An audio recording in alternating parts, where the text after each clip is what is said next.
सनातन धर्म में नारी को केवल परिवार का एक सदस्य नहीं माना गया बल्कि उसे साक्षात शक्ति, लक्ष्मी और सृष्टि की आधारशिला कहा गया है। हमारे ऋषिमुनियों ने यह समझाया कि जब किसी स्त्री के जीवन में शुभ समय आने वाला होता है तो उसके जीवन में कुछ ऐसे परिवर्तन दिखाई देने लगते हैं जिन्हें सामान्य व्यक्ति संयोग समझकर अनदेखा कर देता है, जबकि आध्यात्मिक दृष्टि से देखने वाले इन्हें ईश्वर की सूक्ष्म कृपा का संकेत मानते हैं। यह आवश्यक नहीं कि ये संकेत हर स्त्री के जीवन में बिल्कुल एक जैसे हों, क्योंकि प्रत्येक व्यक्ति के कर्म, संस्कार, प्रारब्ध और ईश्वर की योजना अलग होती है। फिर भी सनातन परंपरा में यह विश्वास रहा है कि जब किसी स्त्री के जीवन में भाग्योदय का समय निकट आता है तब उसके मन, व्यवहार, घर के वातावरण और जीवन की परिस्थितियों में धीरे धीरे सकारात्मक परिवर्तन होने लगते हैं। कहा जाता है कि सबसे पहला संकेत मन की शांति होती है। जिस मन में पहले हर समय भय, चिंता और अस्थिरता रहती थी, वही मन बिना किसी विशेष कारण के शांत होने लगता है। ऐसा इसलिए माना जाता है क्योंकि जब ईश्वर की कृपा निकट आती है तो सबसे पहले मन का अंधकार दूर होता है। मन का प्रकाश ही बाहरी जीवन के प्रकाश का प्रारंभ माना गया है। हमारे शास्त्रों में मन को ही स्वर्ग और नरक का द्वार कहा गया है। यदि मन प्रसन्न है तो कठिन परिस्थितियां भी सरल प्रतीत होती है, और यदि मन दुखी है तो सुख भी अधूरा लगता है। इसलिए जब किसी स्त्री को बिना किसी विशेष कारण के भीतर से विश्वास होने लगे कि सब कुछ ठीक होगा तो इसे शुभ संकेत माना जाता है। इसके साथ ही उसके व्यवहार में भी परिवर्तन आने लगता है। पहले जो छोटी छोटी बातों पर क्रोधित हो जाती थी, वही अब धैर्य और करुणा से काम लेने लगती है। यह परिवर्तन केवल स्वभाव का नहीं बल्कि आत्मबल के जागरण का प्रतीक माना जाता है। सनातन परंपरा में देवी पार्वती के तप का वर्णन इसी बात का संकेत देता है कि धैर्य और संयम के बाद ही जीवन में सर्वोच्च सुख प्राप्त होता है। इसलिए जब किसी स्त्री में धैर्य बढ़ने लगे तो यह केवल उसका गुण नहीं बल्कि उसके भाग्य के जागरण का भी संकेत माना जाता है। कई परिवारों में बुजुर्ग यह भी कहते आए हैं कि जब घर में रहने वाली स्त्री के मन में बिना कारण भगवान का स्मरण बढ़ जाए, मंदिर जाने की इच्छा होने लगे, दीपक जलाने में आनंद आने लगे, मंत्र सुनकर मन शांत होने लगे या भजन सुनते समय आंखें नम हो जाए, तो समझना चाहिए कि ईश्वर उसकी आत्मा को नई दिशा दे रहे हैं। यह केवल धार्मिक क्रिया नहीं बल्कि भीतर की चेतना का जागरण माना जाता है। जिस प्रकार सूर्योदय होने से पहले आकाश धीरे धीरे उजाला स्वीकार करता है, उसी प्रकार जीवन में बड़े परिवर्तन आने से पहले आत्मा ईश्वर के प्रकाश को स्वीकार करने लगती है। कई बार ऐसा भी देखा गया है कि जिस स्त्री को पहले किसी भी शुभ कार्य में रुचि नहीं थी, वही अचानक घर को स्वच्छ रखने, तुलसी की सेवा करने, गौसेवा, दान पुण्य या जरूरतमंदों की सहायता करने में आनंद अनुभव करने लगती है। सनातन दर्शन कहता है कि जब मनुष्य का पुण्य जागृत होता है तो उसे अच्छे कर्म करने के अवसर स्वयं मिलने लगते हैं। इसलिए शुभ कर्मों की ओर स्वाभाविक आकर्षण भी भाग्य जागने का एक सूक्ष्म संकेत माना जाता है। प्राचीन भारत में जब किसी राज्य की रानी या गृहलक्ष्मी विशेष पूजा या यज्ञ से पहले स्वयं पूरे महल को स्वच्छ करवाती थी, तब उसका उद्देश्य केवल सफाई नहीं बल्कि सकारात्मक ऊर्जा का स्वागत करना होता था। मंदिरों में आज भी घंटा बजाने की परंपरा इसी भाव से जुड़ी मानी जाती है कि उसकी ध्वनि वातावरण की नकारात्मकता को हटाकर मन को एकाग्र करती है। जब किसी स्त्री को मंदिर की घंटियों की ध्वनि सुनकर भीतर से आनंद अनुभव होने लगे तो इसे भी एक शुभ आध्यात्मिक अनुभव माना जाता है। यह कहना उचित नहीं होगा कि घंटी बजते ही भाग्य बदल जाता है, लेकिन सनातन परंपरा यह अवश्य मानती है कि श्रद्धा से जुड़ी ध्वनियां मन को सात्विक बनाती है और सात्विक मन सही निर्णय लेने की क्षमता बढ़ाता है। सही निर्णय ही आगे चलकर जीवन की दिशा बदलते हैं। यही कारण है कि भाग्य केवल चमत्कार से नहीं बल्कि मन, कर्म और ईश्वर की कृपा के सुंदर संगम से बनता है। इसलिए यदि किसी स्त्री के जीवन में ये छोटे छोटे परिवर्तन दिखाई देने लगे तो उन्हें हल्के में नहीं लेना चाहिए, बल्कि उन्हें आत्मिक उन्नति और आने वाले शुभ समय की प्रेरणा मानकर और अधिक अच्छे कर्म, विनम्रता, सेवा, श्रद्धा और धैर्य के मार्ग पर आगे बढ़ना चाहिए।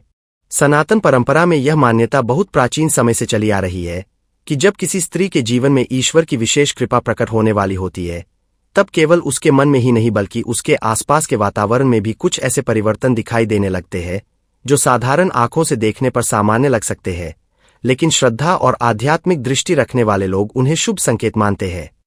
यहाँ यह समझना आवश्यक है कि हमारे वेद, उपनिषद, पुराण और स्मृति ग्रंथ बार बार इस बात पर बल देते हैं कि मनुष्य का भविष्य केवल संकेतों से नहीं बदलता, बल्कि उसके संचित कर्म, वर्तमान के सत्कर्म, ईश्वर में विश्वास और सदाचार मिलकर उसके जीवन की दिशा निर्धारित करते हैं। इसी कारण जब किसी स्त्री का भाग्योदय निकट आता है तो उसके भीतर सेवा, करुणा और कृतज्ञता का भाव पहले से अधिक बढ़ने लगता है। उसे दूसरों की सहायता करके सच्चा आनंद मिलने लगता है। वह बिना किसी स्वार्थ के परिवार के सुख की कामना करने लगती है।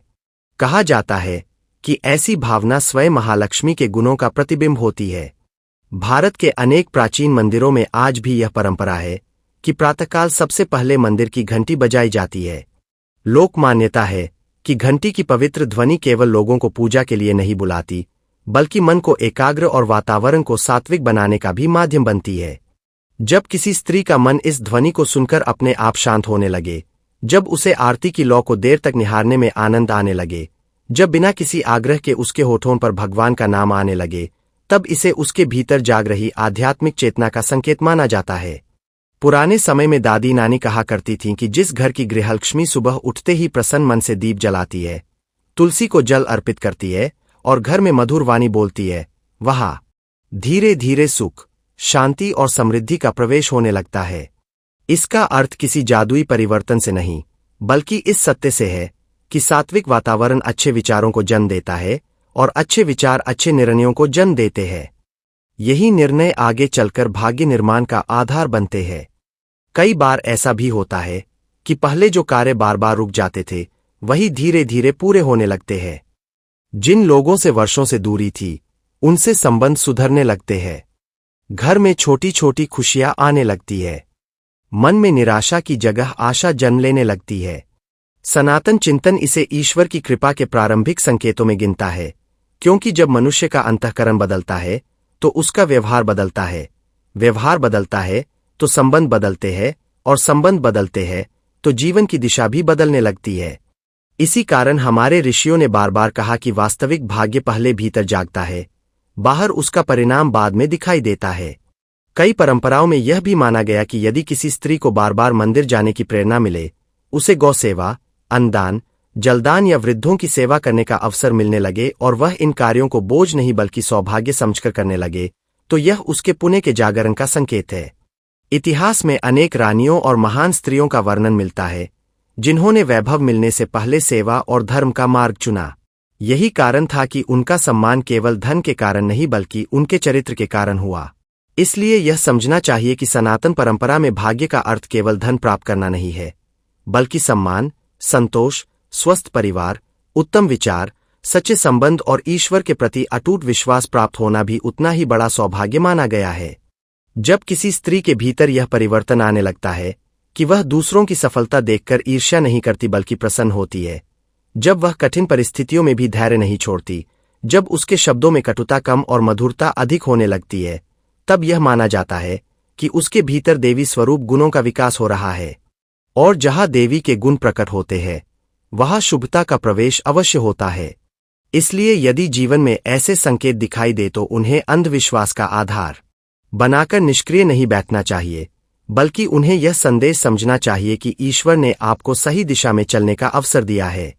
इस अवसर का सम्मान सत्कर्म, सत्य, विनम्रता, श्रद्धा, संयम और निरंतर प्रयास से करना ही वास्तविक भाग्योदय का मार्ग है।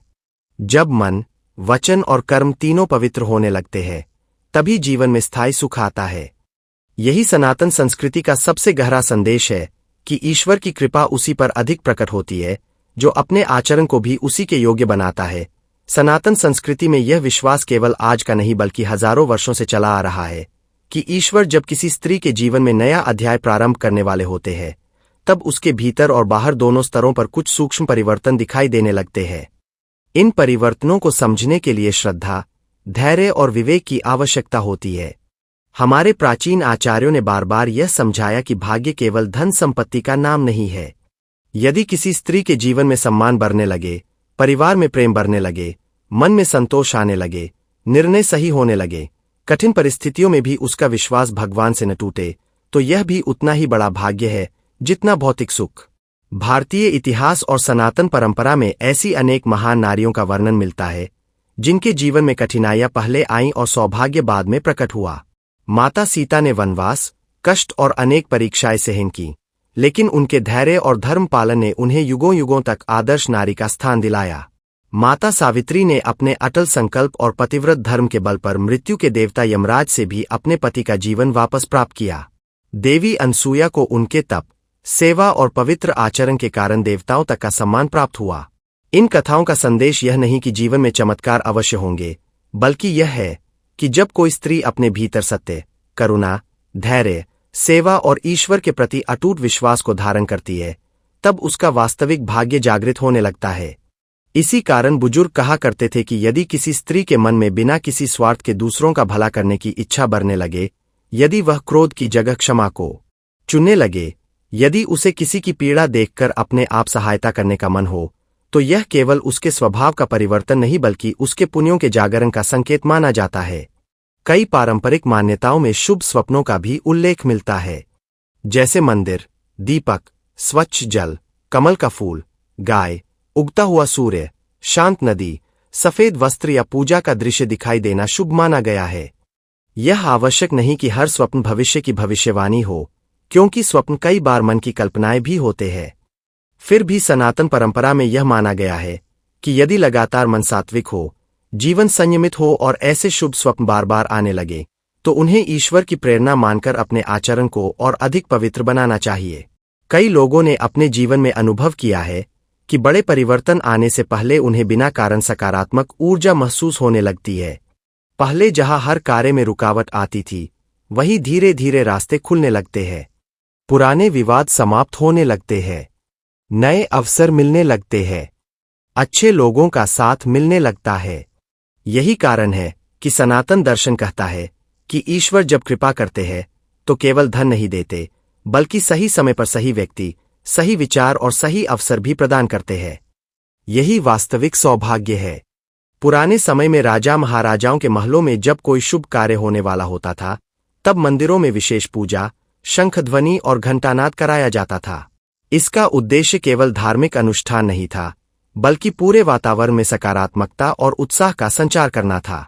आज भी जब किसी स्त्री का मन मंदिर की घंटी सुनकर अपने आप शांत हो जाए, जब आरती की लौ देखकर उसकी आंखें नम हो जाए, जब भगवान का नाम लेते ही भीतर से विश्वास जाग उठे कि सब कुछ अच्छा होगा, तब यह उसके भीतर जाग रही दिव्य चेतना का संकेत माना जा सकता है। लेकिन इसके साथ एक महत्वपूर्ण बात भी समझनी चाहिए कि केवल संकेतों की प्रतीक्षा करना पर्याप्त नहीं है। यदि जीवन में भाग्य को स्थायी बनाना है, तो सत्य बोलना, माता पिता और गुरु का सम्मान करना, भोजन का आदर करना, किसी का अपमान न करना, दान और सेवा की भावना रखना, अपने कर्म को ईमानदारी से करना और प्रतिदिन कुछ समय ईश्वर का स्मरण करना अत्यंत आवश्यक माना गया है। सनातन धर्म का यही सिद्धांत है कि भाग्य और कर्म एक दूसरे के विरोधी नहीं बल्कि एक दूसरे के पूरक है। ईश्वर अवसर देता है, लेकिन उस अवसर को सफलता में बदलने का कार्य मनुष्य के कर्म करते हैं। इसलिए यदि किसी स्त्री के जीवन में ऐसे शुभ संकेत दिखाई दे तो उन्हें अहंकार का कारण नहीं बल्कि कृतज्ञता का अवसर समझना चाहिए। जो व्यक्ति ईश्वर का धन्यवाद करना सीख लेता है, वह जीवन की कठिनाइयों में भी टूटता नहीं है, और जो कठिन समय में भी विश्वास बनाए रखता है, उसके लिए आने वाला समय अक्सर नई आशा, नए अवसर और नए सौभाग्य का द्वार खोल देता है। यही सनातन संस्कृति का कालातीत संदेश है कि वास्तविक भाग्य वहीं जागता है जहां श्रद्धा, सदाचार, सेवा और सत्कर्म एक साथ मिलकर जीवन को प्रकाशित करते हैं। सनातन धर्म का एक अत्यंत गहरा सिद्धांत है कि ईश्वर किसी भी मनुष्य के जीवन में परिवर्तन अचानक नहीं लाते, बल्कि उससे पहले उसके मन, बुद्धि और परिस्थितियों को उस परिवर्तन के योग्य बनाते हैं। इसलिए जब किसी स्त्री का भाग्य वास्तव में चमकने वाला होता है, तब सबसे बड़ा परिवर्तन उसके भीतर दिखाई देता है, बाहर नहीं। जो स्त्री पहले हर छोटी बात पर घबरा जाती थी, वही धीरे धीरे कठिन परिस्थितियों में भी धैर्य रखना सीख जाती है। जो पहले दूसरों की बातों से तुरंत दुखी हो जाती थी, वही अब अपने आत्मसम्मान और ईश्वर पर विश्वास के सहारे आगे बढ़ने लगती है। यही वह समय होता है जब उसका आत्मबल जागृत होने लगता है। हमारे ऋषियों ने कहा है कि जिस मनुष्य का आत्मबल जाग गया, उसके जीवन का सबसे कठिन समय भी अधिक दिनों तक नहीं टिकता। यही कारण है कि सनातन संस्कृति में देवी दुर्गा को केवल युद्ध की देवी नहीं बल्कि साहस, धैर्य और आत्मविश्वास का प्रतीक माना गया है। जब कोई स्त्री अपने भीतर इन गुणों का अनुभव करने लगे, तब समझना चाहिए कि उसके जीवन में सकारात्मक परिवर्तन का समय निकट हो सकता है।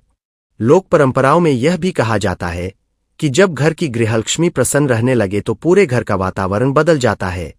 पहले जहां छोटी छोटी बातों पर कलह होती थी, वहां प्रेम बढ़ने लगता है। पहले जहां हर कार्य में बाधा आती थी, वहां धीरे धीरे सफलता मिलने लगती है। पहले जहां घर में निराशा का वातावरण था, वहां आशा और उत्साह का संचार होने लगता है। यह कोई चमत्कार नहीं बल्कि उस सकारात्मक ऊर्जा का परिणाम है जो एक शांत, संयमी और श्रद्धावान मन पूरे परिवार में फैलाता है। इसी कारण हमारे पूर्वज घर की स्त्रियों को सदैव सम्मान देने की शिक्षा देते थे। प्रसिद्ध उक्ति यत्र नार्यस्तु पूज्यन्ते रमन्ते तत्र देवता का भाव यही है कि जहां नारी का सम्मान होता है, वहां शुभता, समृद्धि और सद्भाव का वास होता है। इसका अर्थ केवल पूजा करना नहीं बल्कि उसके सम्मान, सुरक्षा और भावनाओं का आदर करना है। कई पारंपरिक मान्यताओं में यह भी कहा गया है कि जब किसी स्त्री के जीवन में अच्छे लोगों का साथ मिलने लगे, बिना अपेक्षा के सहायता मिलने लगे, पुराने संकट धीरे धीरे समाप्त होने लगे और उसके प्रयासों का उचित फल मिलने लगे, तो इसे उसके कर्मों के परिपक्व होने का समय माना जा सकता है। सनातन दर्शन यह नहीं कहता कि भाग्य बिना कर्म के सब कुछ दे देगा, बल्कि यह सिखाता है कि जब पूर्व जन्मों के शुभ संस्कार, वर्तमान के सत्कर्म और ईश्वर की कृपा एक साथ मिलते हैं, तभी जीवन में स्थायी उन्नति आती है। यही कारण है कि अनेक संतों ने कहा कि भाग्य बदलने का सबसे सरल उपाय अपने विचारों और कर्मों को बदलना है। जब विचार शुद्ध होते हैं तो वाणी मधुर होती है, वाणी मधुर होती है तो संबंध मजबूत होते हैं, संबंध मजबूत होते हैं तो जीवन में सहयोग बढ़ता है और सहयोग से सफलता के नए मार्ग खुलते हैं। यही वास्तविक भाग्योदय है। यदि किसी स्त्री को बिना कारण बार बार यह अनुभव होने लगे कि उसे भगवान के चरणों में बैठकर शांति मिलती है, यदि उसे दूसरों की सहायता करके आनंद मिलने लगे, यदि उसके भीतर अहंकार कम और कृतज्ञता अधिक होने लगे, यदि वह हर परिस्थिति में यह विश्वास बनाए रखे कि ईश्वर जो कर रहे हैं उसके पीछे कोई न कोई कल्याण अवश्य छिपा है, तो यह उसके आध्यात्मिक विकास का अत्यंत सुंदर संकेत है। ऐसे समय में उसे अपने जीवन में सत्य, संयम, सेवा, दान, माता पिता का सम्मान, गुरु का आदर, पशु पक्षियों के प्रति दया, भोजन का सम्मान और प्रतिदिन ईश्वर का स्मरण अवश्य बनाए रखना चाहिए। यही वे गुण हैं जिन्हें हमारे संतों और महापुरुषों ने वास्तविक सौभाग्य का आधार बताया है। अंत में केवल एक बात याद रखिए कि भाग्य चमकने का सबसे बड़ा संकेत यह नहीं कि अचानक बहुत धन मिल जाए, बल्कि यह है कि आपका मन अंधकार से निकलकर प्रकाश की ओर बढ़ने लगे। जब मन में विश्वास हो, कर्म में ईमानदारी हो, वाणी में मधुरता हो, हृदय में करुणा हो और जीवन में भगवान के प्रति अटूट श्रद्धा हो, तब समझिए कि ईश्वर आपको धीरे धीरे उस ऊंचाई की ओर ले जा रहे हैं जहां केवल सफलता ही नहीं बल्कि शांति, सम्मान और संतोष भी आपका इंतजार कर रहे हैं। इसलिए यदि आपके जीवन में ऐसे संकेत दिखाई दे तो घमंड मत कीजिए, अधीर मत बनिए और केवल संकेतों पर निर्भर भी मत रहिए। अपने सत्कर्मों को और मजबूत कीजिए, क्योंकि सनातन धर्म का शाश्वत संदेश यही है कि ईश्वर की कृपा उसी पर सबसे अधिक बरसती है जो विनम्र रहकर धर्म, सत्य और सेवा के मार्ग पर चलता है। ऐसी स्त्री केवल अपना ही नहीं बल्कि पूरे परिवार, आने वाली पीढ़ियों और समाज का भाग्य भी उज्ज्वल बना देती है। यही सनातन संस्कृति की अमूल्य शिक्षा है और यही हर नारी की वास्तविक शक्ति भी है।